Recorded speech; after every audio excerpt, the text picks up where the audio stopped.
Masithathele ithuba bazalwane inkulu intobeko nangenkulu inhlonipho sibingelele. Hallelujah. Amen. Sibingelele even our online church ngelihle igama lika Jesu. Amen. Amen. Sibonga ubaba uNkulunkulu ophinde wavula umnyango ukuba namhlanje sizobonisana ngezwi lenkosi.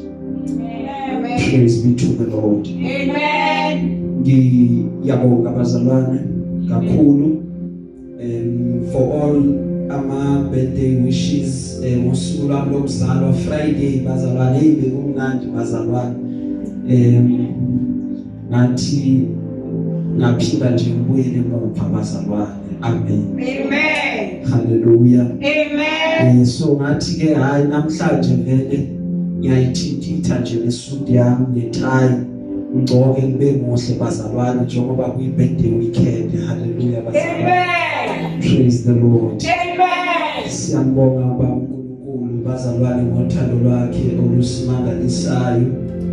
Even namanje sibona umusa wakhe usihaqile left right and center emithini yonke indawo. Amen.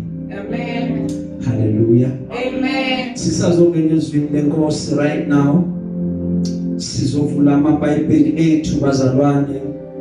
Ngithe izolo makukhuleka sengenza ama final prayers khulumisana nenkosi sibonisane nje nomoya oyingcwele wabeka kimi nje ukuthi kulesi sikhathi kithi njengebandla likaNkulunkulu kakhulukazi for us there is so much barrenness ekhona. Hallelujah. Amen. Ngendlela egcwele ngakhona kuze kuyathusa. Instead of ukuthi sibe bazalwane ngoba iBhayibheli bekade lithe lo wena imiphefumulo is wise unobuhlakani. So instead of us mostly being abantu abazuza imphefumulo, what is happening right now in the church kugcwele flow crossing. Abantu basuka ngapha baye ngapha, but laba baguqukayo bancane kulesi sikhathi. Hallelujah. Amen. Njengebandla bazalwane sibize ukuba sibe ama midwives siyozala. Kodwa kuyadabukisa kulezi insuku ukuthi iningi lethu ifana namasosha wenkosi uHerode owezwa ukuthi umntwana uzelwe unguKristu wathumela amasosha ukuthi mawahambe ayobulala abantwana ngenkemba. Iningi lethu njengebandla likaNkulunkulu siphethe inkemba. We don't mind to slaughter one of our own. Ithe inceke ikhuluma ibandla iwona kuphela iorganization noma iwona kuphela umbutho odubula amasoja wabo. Instead of us covering each other, we're exposing and attacking each other. Amen. Praise the Lord. Amen.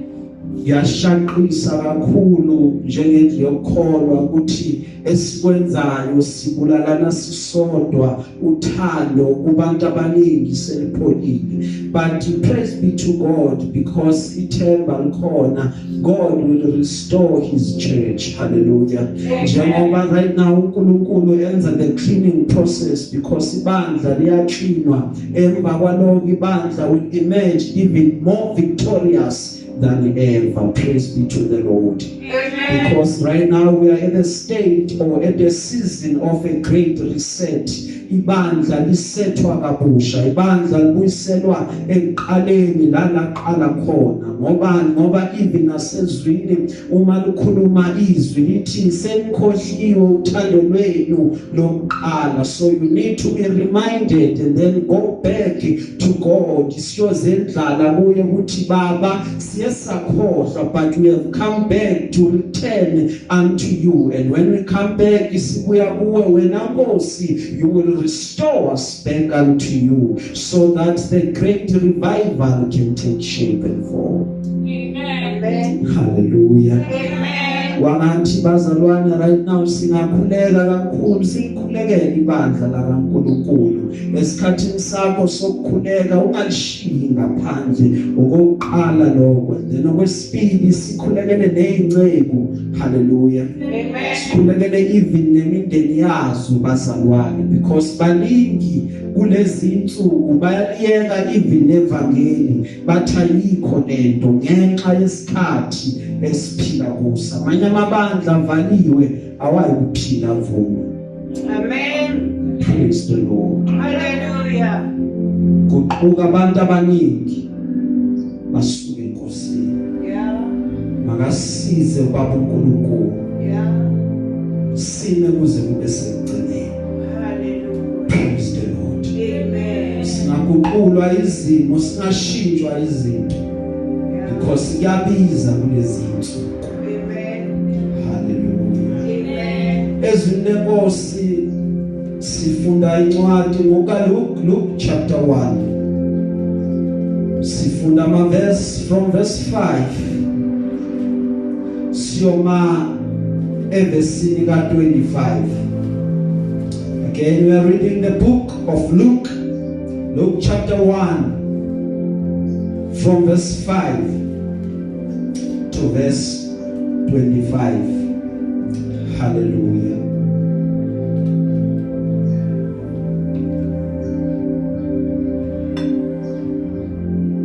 praise the Lord amen lifundeka nansi indlela ke izwi lenkosi bazalwane when Herod was king of Judea there was a Jewish priest named Zachariah. He was a member of the priestly order of Abijah, and his wife Elizabeth was also from the priestly line of Aaron. Zachariah and Elizabeth were righteous in God's eyes, careful to obey all of the Lord's commandments and regulations. They had no children because Elizabeth was unable to conceive, and they were both very old. One day Zachariah was serving God in the temple, for his order was on duty that week. As was the custom of the priests, he was chosen by Lot to enter the sanctuary of the Lord and burn incense. While the incense was being burned, a great crowd stood outside praying. While Zachariah was in the sanctuary, an angel of the Lord appeared to him, standing to the right of the incense altar. Zachariah was shaken and overwhelmed with fear when he saw him. But the angel said, "Don't be afraid, Zachariah. God has heard your prayer. Your wife Elizabeth will give you a son, and you are to name him John. You will have great joy and gladness, and many will rejoice at his birth. For he will be great in the eyes of the Lord. He must never touch wine or other alcoholic drinks. He will be filled with the Holy Spirit even before his birth, and he will turn many Israelites to the Lord their God. He will be a man with the spirit and power of Elijah. He will prepare the people for the coming of the Lord. He will turn the hearts of the fathers to their children, and he will cause those who are rebellious to accept the wisdom of the godly." Zachariah said to the angel, How can I be sure this will happen? I am an old man now, and my wife is also well along in the years.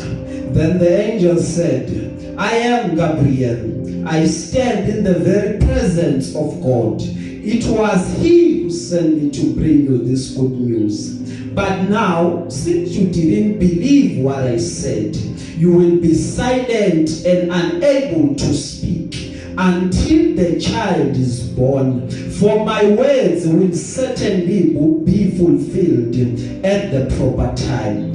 Meanwhile, the people were waiting for Zachariah to come out of the sanctuary, wondering why he was taking so long. When he finally did come out, he couldn't speak to them. Then they realized from his gestures and his silence that he must have seen a vision in the sanctuary. When Zachariah's week of service in the temple was over, he returned home.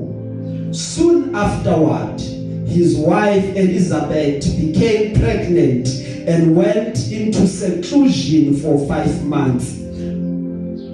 Hallelujah. Amen. The last verse reads as follows. How kind the Lord is, she exclaimed. He has taken away my disgrace of having no children.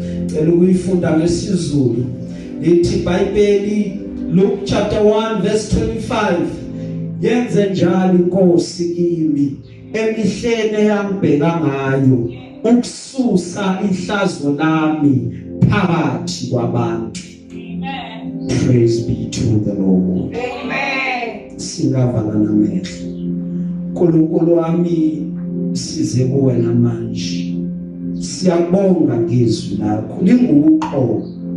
Baba abantu awahlanganisa ubahlanganisele ize. We believe and we trust ukuthi Nkosi there is a purpose ukuthi why usihlanganisile namhlanje. Nanti izwi lakho Nkosi siyakhuleka ukuba malithole indawo enhlizweni zabantwana bakho ngalo Kristu oyinkosi. Fike khona Nkosi libe ngabalangabo umlilo livuthe njalo lingaqishwa ilutho ngegama lika Jesu waseNazaretha. Sibongile ke uNkulunkulu wethu namanje usezokhuluma. We trust and believe ukuthi our lives will be transformed ngayo Jesu Kristu inkosi. Amen. Amen. Praise the Lord. Amen. Muhle uNkulunkulu. Amen. Ngifuna nje sisenze umzekelo omncane before siqhubeka. Ngicela nje uthathe isandla sakho any hand osithandayo wena. Usibeke la sifane nesibuko sakho. Bese usho lamazwi emva kwakho ne mancane nje. Amen. Amen. This is the day of the removal of my shame. Amen. Amen. Hallelujah. Amen. Ngiyafuna nje ukuthi ngiyipersonalize lento. Ihlale nasenhlizweni yakho ukuthi lolu suku lokususwa kohlazo lwami. Hallelujah. Amen. La sifunde khona bazalwane ake siniyeke uHerod. Hallelujah. Amen. Sike sibuke one family. Lo mndeni uzalwa ekhaya labapriest. Bobabili umama benobaba bazalwa ilineage yabo in a connection ye priesthood. Hallelujah. And the connection yabo uZachariah he draws noma uqhamuka from the lineage yaka Abijah, and then uElizabeth uqhamuka from the lineage yaka Aaron, and both of those people bebakade kungabapriest who were serving in the temple of the Lord. Lithi iBhayibheli uZachariah beno Elizabeth bebamkhonza uNkulunkulu bengenasono bengenasici belandela zonke imiso zakaJehova. Kodwa lithi iBhayibheli ngokuqhubeka ngokuhamba kweminyaka kwabonakala ukuthi ababi nabantwana. Hallelujah. And bese bakhulile bebadala. Manje I want us ukuthi ke sithi touch ukuthi lamagama abo ashuthini bobathathu. Hallelujah.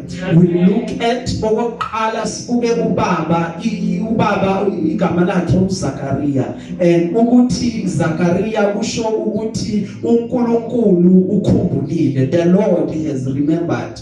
Hallelujah. Amen. looking at umama waleli khaya igama lakhe uElizabeth ukuthi Elizabeth angithi abantu esibazi abaningi abo Elizabeth bese bayibiza ngabolisi ukuthi Elizabeth kusho ukuthi uNkulunkulu weabundance yami haleluya uJesu ekhuluma uthi isela lizingemokweba nabulala nabhubhisa kodwa mina ngizile ukuze babe nokuphila bese kuyachichima so Elizabeth means God of my abundance hallelujah and uNkulunkulu uma esezobabusisa ubablessa ngomntwana igama laloyo mntwana liqhamuka from enkosini kuthiwa nyakumqamba igama nithi uJohane. What does John mean? It means ukuthi the Lord has shown favor uNkulunkulu usibonise umusa. That is the meaning yegama lika John. Amen. Praise the Lord. Amen. Namhlanje ngifuna ukuba sikhulume nje kancane about ihlazo. Yeah. Hallelujah. Amen. Bese siyahlukana. Hallelujah. Ihlazo lomuntu nomuntu awafani. Amen. Liyini ihlazo? Ihlazo ileyo nto othanda ukuba abantu bangayiboni. Ileyo nto othanda ukuba abantu kahle kahle bangayazi. But amahlazo ethu kuyenzeka avele abonwe abantu. Amen. Hallelujah. Amen. Now lasi sobuka khona lo wesifazane ubekade anehlazo lodwa ukuthi akabatholi abantwana akakhoni ukuthi azale abantwana. Hallelujah. Mhlambe ukhona la mhlambe ubukele online mhlambe uzolalela and nawe unalento ekhathazayo othi uma uyibuka ngoba ngithe kuwe mina amahlazo abantu awafani mhlambe sekuphela iminyaka uzama ufuna umsebenzi awutholi nawe kuwe lokho ukuthatha njengokuthi kuyihlazo kuze kube ngazi ukuthi uba umthwalo ebantwini uthi hawu leli hlazo Nkosi liyosuka nini mhlawumbe uhleli ekhaya uyagula awuthanda ukuthi abantu bazi ukuthi uyagula ngoba usugule iminyaka ngifuna ukusho ukuthi amahlazo abantu awafani but namhlanje sizomemezela usuku lwanamhlanje njengosuku lokususwa kohlazo lwakho. Hallelujah. Ngoba ngasikhathi uhlazo lwakho uma abantu sebalwazi uma abantu bazi ukuthi ubuthakathaka kuphi baye bajabule bagiye ngaloko. That's why sithi isiZulu ungabogiya ngethambo lomunye umuntu ungabojabula ukubona omunye umuntu ephansi irregardless of ukuthi kwenzakalani because abantu uma bezokuvukela bakuvukela based on ukuthi ihlazo lakho liyini. Uma abantu befuna ukuqeda ngawe babuka ukuthi ihlazo lakho liyini bese bathatha leso skandali bagijime naso bathi siyasihambisa sisabalalisa izwe lonke lizomazi ukuthi lo muntu unjani namhlanje bazalwane. Hallelujah.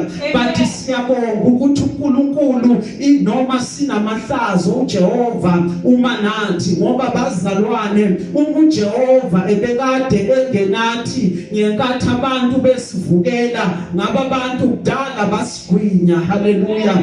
Evukeni nasevutheni kolaka lwabo kuthina amanzi ngabe dala wena phezulu udlule ikhukhula phezulu komphefumulo wethu udlule phezulu komphefumulo wethu amanzi akhukhumeleyo. Makabonga uJehova ongasinikelanga ukuba sibe impango yamazinyo abo ngoba umphefumulo wethu uphunyukile njengenyono ogibeni lwabathuphi ugibe lwaphukile thina saphunyuka. Amen. Themba lethu lisenkosini. Hallelujah. This is the day that the Lord has made. We shall rejoice and be glad in it. Siyakholwa ukuthi uNkulunkulu namanje bazalwane usemenathi uNkulunkulu usabuke ngakithi. I remember sometime last year sasitade sinenkonzo and we touched on the life of uRuth. Sakhuluma about uNaomi ukuthi uRuth ubekade eshadele kwaNaomi. Uma eshadele kwaNaomi lithi iBhayibheli wathi sekufe amadodana kaNaomi wawabiza amadodakazi akhe wathi buyelani emakhaya enu ngoba mina angisenayo into enganinikeza yona noma ngingathi ngiyathemba ukuthi kusasa ngingazala amadodana ngibe nabantwana anizukuwalinda ukuba nishade nawo so ngiyanikhulula buyelani kubantu bakini lithi iBhayibheli uOpa waphenduka wabuyela kwabakubo kodwa ukuthi ngoba kunento ayibonile kuNaomi lithi iBhayibheli wanamathela kuye wathi Naomi angihambi la ufa khona ngiyofa khona ngicela ukuthi ungaqhubeki uncenga ukuba ngihambe because angifuni ukuhlukana nawe. There is a God that which I have seen in you. I know right now ngathi impilo yethu isehlazweni right now ngathi izinto ayihlangani but I am trusting your God because I know that your God will make a way of escape. uNkulunkulu wakho uyavula indlela ehlala. Amen. Praise be to the Lord. Hallelujah. Lithi iBhayibheli lasifunda khona uZakaria wangena ethempelini kuyisikhathi sakhe sokuthi aye ethempelini because he was one of the priests bangaleso sikhathi. Hallelujah. Amen. Uma sekaphakathi ethempelini lithi iBhayibheli wayoshisa impepha. Amen. Meshisa impepha abazalwane bayakhuleka. Jesus. Ngoba abazalwane kumele kubakhambisana. Amen. Ukushiswa kwempepha kanye nokuphakama kwemikhuleko. That's why umkhuleko wami fanele ufane njengempepha uma uya kusimakade. Phakama kwezandla zami kufane njengomnikelo wabusihlwa. Ithi baba senzile Jehova ngizokhuleka. Praise the Lord. Sizomemezela usuku lokusuka kuhlazo lwakho namhlanje.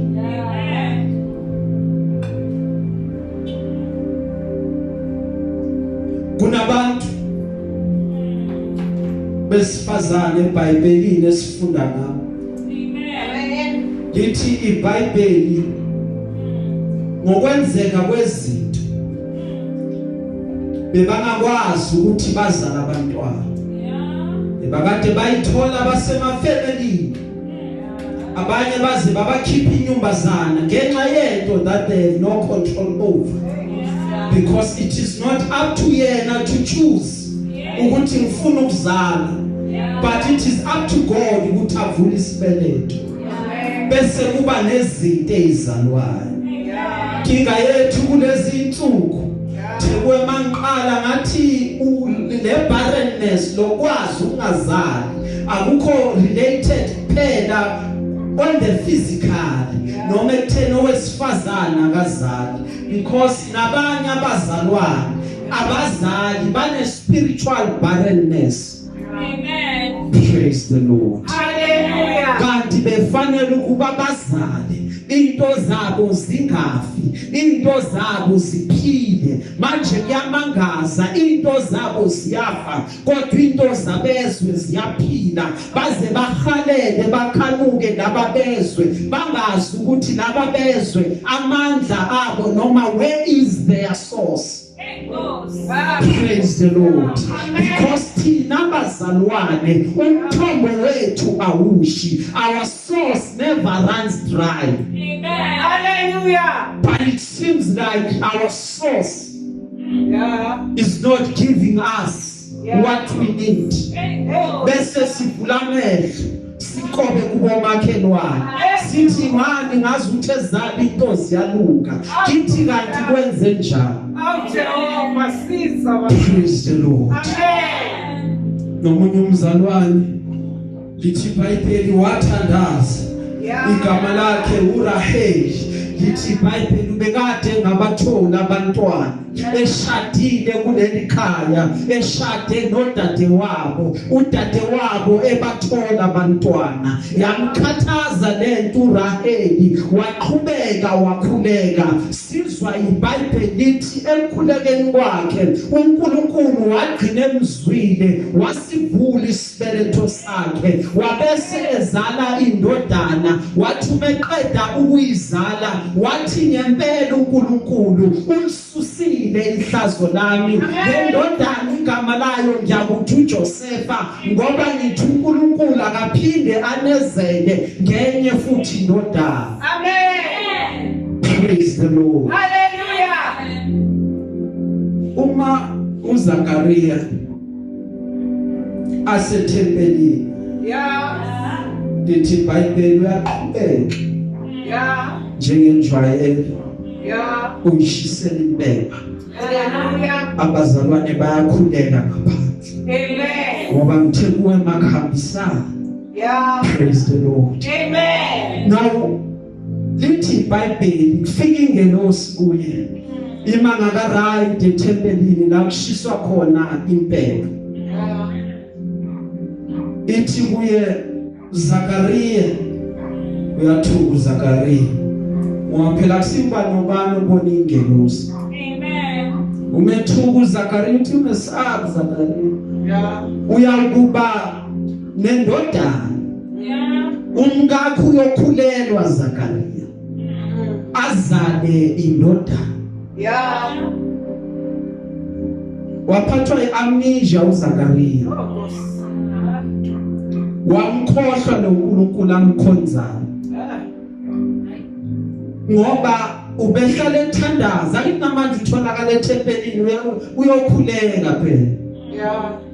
Lithi iBhayibheli waphathwa iamnesia wamkhohlwa loNkulunkulu wathi awusengimdala kangaka nomkami iminyaka yakhe seyihambile angiboni ukuthi lokho kuzokwenzeka.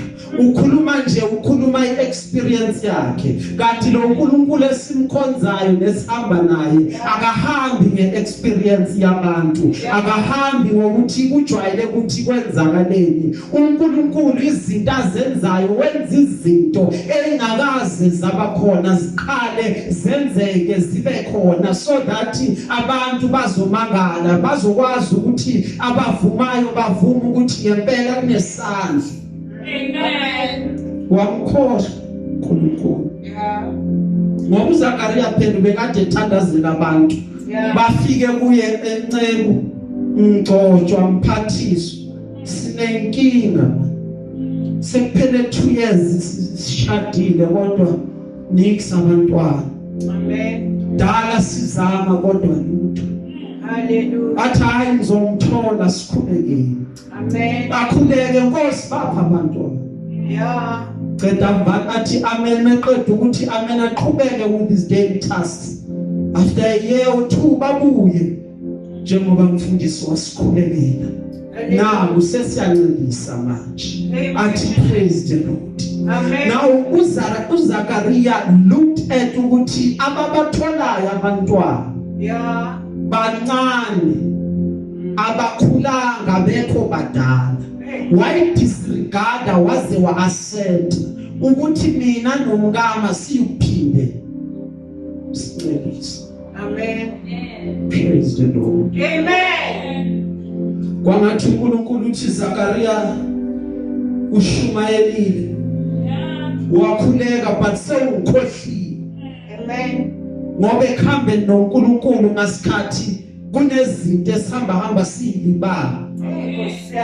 Praise the Lord. Amen. Manje kubekeka kimi ukuthi uIsaka ngelinye ilanga wathi umkakhe uRebecca engabathola abantwana wayokhuleka enkosini wathandaza wathi Nkosi ngicela usiphe ingane. Lithi iBhayibheli emva kokuthi uIsaka sekhulekile uNkulunkulu wamkhumbula umkakhe uRebecca wamupha umntwana. Ezinye zezinto zethu bazalwane ziyolunga ngesimanga sokuthi laba basondelene nathi basikhulekele bakhuphula amagama ethu bawamikise enkosini ngomkhuleko bathi Nkosi nasi isidingo sakhe simakade mvulela umnyango bese uJehova uyamvulela umnyango ngoba the prayer of the righteous man is powerful and effective and it availeth much.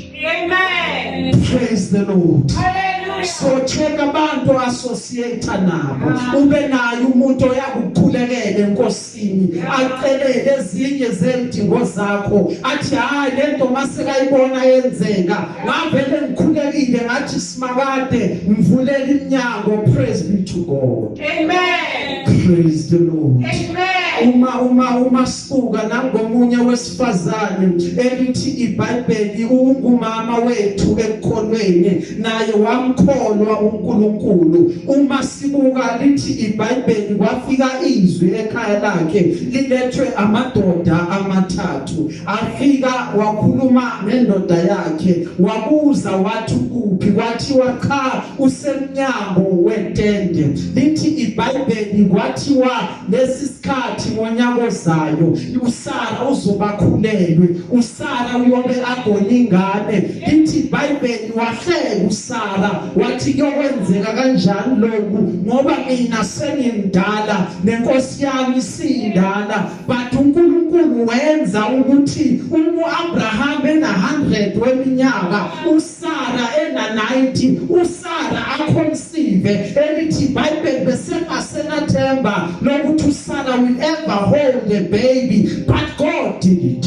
Amen. Praise the Lord. Hallelujah. Namunye khona lo mzalwane that uZakaria wamkhohlwa ukuthi uZakaria njoba ngitshela besemdala na uyazi ukuthi ngokuhamba kweminyaka basho njalo abadala ngazi bathi amnije nokubabanga boezinye izinto bahamba bayidibana. Hallelujah. Manje nangu lo mzalwane lithi iBhayibheli indoda yakhe bekade ishade nalonkosikazi. Igama lendoda yakhe bekade kunguManowa. Ngelinye ilanga unkosikazi kaManowa enza izinto zasekhaya eqhubekela with a daily task. Kwafika ingelosi kuye yakhuluma naye yathi ngiyaza unangane ngiyaza ubelethile kodwa uzokhulelwa uzale indodana. Engifuna ukwazi ngale ndodana ukuthi lo yakumzala ungumnaziri kaNkulunkulu akuyikuthita impuco ekhanda lakhe irazor akayikugunda inwele. Elithi iBhayibheli akayikuphuza ngisho newayini ngobani from esizalweni sikanina uyobe ngumnaziri kaNkulunkulu. Amen. Wazala uSamson. Hallelujah. Yazala indoda yamandla. Yeah. Hallelujah. Amen. Izalelwe to come and deliver uIsrael. Yeah. This is the day Yeah. of the removal of my shame. Amen. Ngoba loNkulunkulu esihamba naye uyasusa uhlazo. Yeah. Akhathalise ukuthi sebahleka isikhathi esingakanani kodwa yena umekhona ihlazo uyalisusa.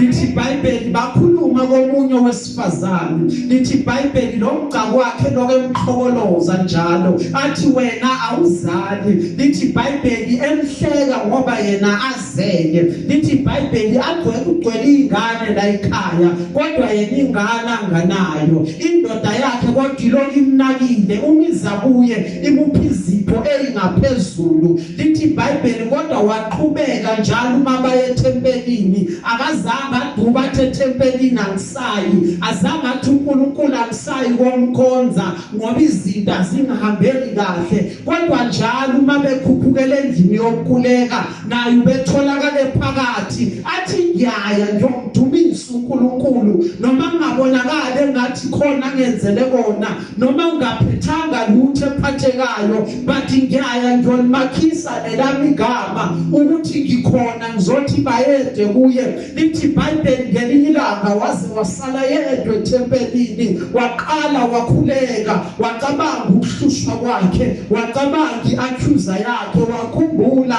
amagama onke ahlale wathola kuye lithi iBhayibheli waqala wadasulunga wakhala umekhala wase waphela amagama uma kuncipha amagama lithi iBhayibheli umlomo bese uvela unyakaza ngoba angasazi ukuthi uyokhuleka kathini but during that time wenza isethembiso wathi Nkosi ngicela ungiphi indodana uma ungangiphi indodana ngiyakuyibuyisela kuwe simakade ukuphila kwakhe konke yakube ikhonza bese lithi iBhayibheli wamqaphela umpristi wambuka uEli wathi wemama yodakwa kuze kube nini na ngisola ngathi uphethe walini wathi cha Nkosi yami angidakiwe ngizothulula umoya wami enkosini kunento engahlelanga kahle ngaphakathi kwami edinga ukuba ngiyothi ngiyithulule uNkulunkulu bese lithi iBhayibheli wathi uEli makubekuwe njengokusho kwakho uNkulunkulu makenze kuwe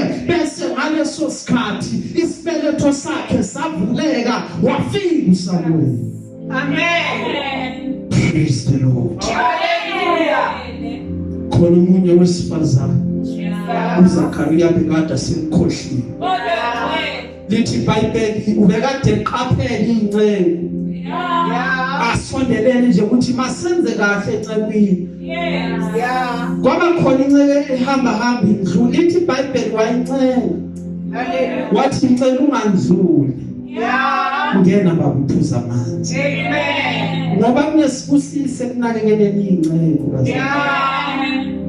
lithi iBhayibheli weza njalo umendluli njalo mawudlula ubongena la ekhaya unyangivuliwe uzothola ukudla ncike inkosi so kwenza make sure ukuthi iplate lakho lihlale likhona lithi iBhayibheli yandlula njalo lence njalo nindlula wathi naku ukudla ngokuhamba kwesikhathi wathi baba sengibone kahle Hallelujah. nomuntu ungumuntu kaNkulunkulu Amen. mandluli kuphela kodwa simakhele indlu singagcini lapho ukuthi simakhele indlu efana neyethu kodwa lakhe ikamera lihlale phezulu ngoba iBhayibheli ishilo bazalwane lathi laba abanikele to preach the gospel are worthy of the double honor. Amen. Praise the Lord. Amen. Balakhi ikamera phezulu yafika inceke yenkosi njalo kwathiwa nasi isitulo inceke yenkosi uzohlala kwathiwa nali itafula inceke yenkosi uzobeka izinto zakho kwabeka isibani njalo ubula kuleli gumbi uzakukhanyisa kwaphinde kwabeka umbhede bathi this is your place of rest man of God lento yamthinta uElisha. Amen. Wathi kuyini ukhathazeke ngathi kangaka sikwenzeleni ufuna siyokukhulumela yini enkosini wathi cha ngihleli kahle phakathi kwabantu bakithi. Lithi iBhayibheli wabuza uGehazi wathi hayi man singamenzelani ngoba the more unaka into zakaNkulunkulu uyathintela uyayibuza athi ngingamenzelani lona ke indaba zami ngoba kathulanga nje bathunakile. Amen. That's why nendaba yakho wayiphuma wena yengena. Kune indaba angayingeni ngoba manje sisangenwe uwe. Amen. Amen. Hallelujah. Amen. This is the day of the removal of my shame. Hallelujah.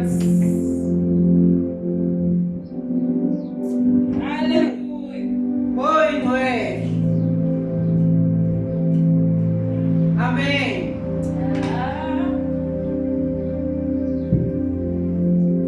Lithi iBhayibheli mali imqhaza Yeah. ungowesifazane waseshuleni.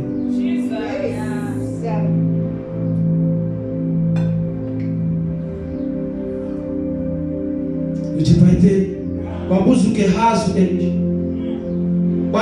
wathi uGehazi uqaphelile ukuthi akana ndodana. Wambiza uElisha wathi ngalesi sikhathi konyakoza Yeah. uzabe ukhona indoda Amen.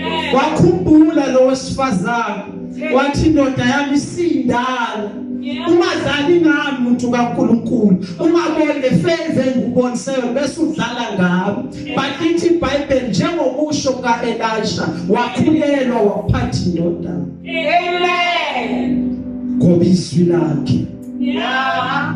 aliweli phasi Amen. njalo umekhulumile Yeah. uyalonda qede aligcine izwi lakhe. Amen. Praise be to the Lord. Amen. Hallelujah. Amen. Wakona ingane lo wesifazane Yes. lasuka uhlazo lwakhe phakathi kwabantu.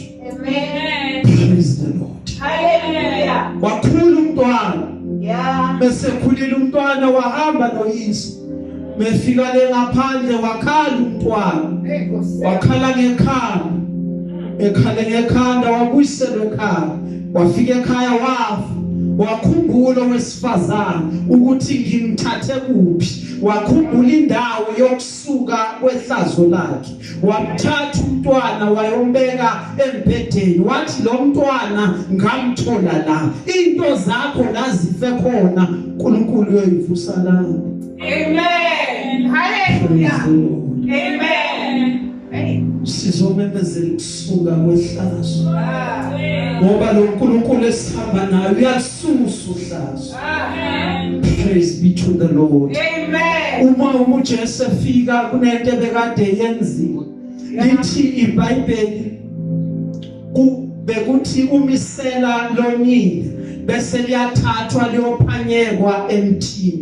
Lowo muthi lowo bekade kuthiwa umuthi wohlazo. Why umuthi wohlazo? Number 1, abalenga kulomuthi bayaziwa ukuthi bangamasela okokuqala lokho. Number 2, abalenga kulomuthi badluliswa ohlazweni. Wonke umuntu ebabukile beshaywa beqhutshwa kuze kuyofikwa egcineni. Number 3, abalenga kulomuthi abagcoki lutho for everyone to see so that everyone azobona isibonelo iexample yokuthi akumelanga ngenzo ongalungile ngoba ngiyongena ehlazweni, and uma sengene ehlazweni I will be put on high as a display for everyone to see. But lithi iBhayibheli uKristu uma esefikile azange awunake ihlazo lalomuthi, but wayakulo wayolenga wasithwala isiphambano wangananga ihlazo walisusa kithi walitshatha ihlazo. Hallelujah. Ngoba ukusisa kahle uyindoda ezela ukuba izosithathela noma isiphathele amahlazo ethu, so that when we come before God and when we come even before men we are glorious. Asanalo uhlazo ngoba uhlazo lisusiwe kithi, ngoba ngalendlela abantu bebakaze bakwazi ngayo akusasiyo le indlela abantu abayoqhubeka bakwazi ngayo. Ngobani? Ngoba ihlazo selisusiwe. Abanye bathi uma beqala impilo uma behamba beshayisa amapali njalo. Ngobani? Ngoba lento abadriver ingaphakathi ibenza ukuba bahlale basohlazweni, noma mela iduze kwakhe uyakhuluma awufuni ukuzwa ngoba kunendlela anuka ngayo. Ngobani? Ngoba ngaleso sikhathi usohlazweni bese iyafika imvana iyamhlanza lo muntu, umbone kusasa afaka ibhantshi lakhe enkonzweni aklini agqokile athele neperfume. Ngoba Nkosi yalisusa ihlazo. Hallelujah. Hallelujah. Amen. Jehova yalisusa ihlazo. Amen. Bayiguqula indlela abantu abakwazi ngayo. Yeah. Nalaba bakuthathela phansi bathi ayikho into engavela kuwe. Uma sekhona umdala wensuku uyaguqula konke. Yeah. Praise the Lord. Hallelujah. Kunemvana Amen. ngifuna sigcine. Yeah. Kunemvana eyafika. Yeah. Lithi iBhayibheli ukukhula kwayo yafika nje icebo. Yeah. yakhula njengehlumela phambi kwethu Amen. manje ngempande emhlabathini womlele Amen. yayinasi isimo sokuthandwa abantu Enkosi. yayikade ingabukeki yayikade ingabhekeki Hallelujah. haleluya Amen. yayingathandeki ukuba singayifuna Yeah. yayipheleliwe Yeah. yashiywa abantu Yeah. yaba umuntu wobuhlungu Yeah. yaba umuntu wohlazo Hallelujah. yaba umuntu owazi ukugula Enkosi. haleluya Amen. yayiswa njengomuntu osithiwe phambi kwabantu ukuthi lo makangabonakali Oh, Nkosi. yangashiwa nalutho yathathelwa konke Oh, Jehovah. kodwa lithi iBhayibheli kepha yayithwala izifo zethu Enkosi. yabetshatha ubuhlungu bethu Oh, my God. thina sayisathi masibuka sathayi jeziswe uNkulunkulu shawa uNkulunkulu ayikho into yayo yalinyazwa ngenxa yeziphambeko zethu Enkosi.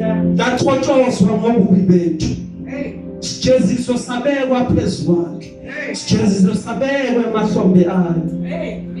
ukuze thina sibe nokuthula Yeah. ukuze thina singajeziswa njengokwamakhala ethu Yeah. ngemivimbo yayo siphilisiwe thina ngemivimbo yayo sinamandla thina Amen. ngemivimbo yayo asekho ehlazweni thina Amen. isusiwe basi Amen.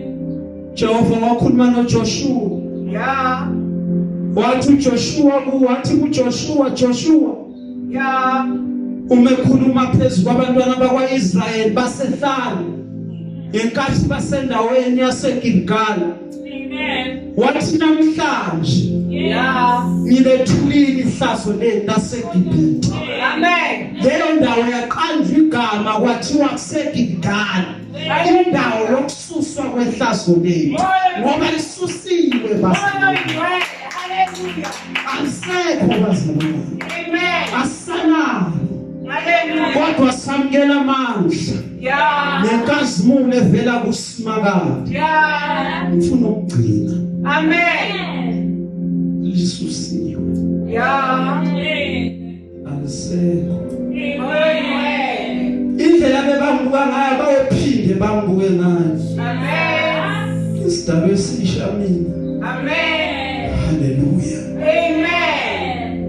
ububi bezolo lami Simakade ukhohliwe Yeah. lithi iBhayibheli uthathile waphonsa olwandle lokhohla Amen. ngihamba nje ngisenkazimulweni ngihamba nje ngisemandleni Amen. lisusiwe bazalwane Hallelujah. ihlazo lawo Amen. ngifuna ukugcina bazalwane Yeah. haleluya Amen. asesiyobona salilandela Yeah. Amen. Hallelujah.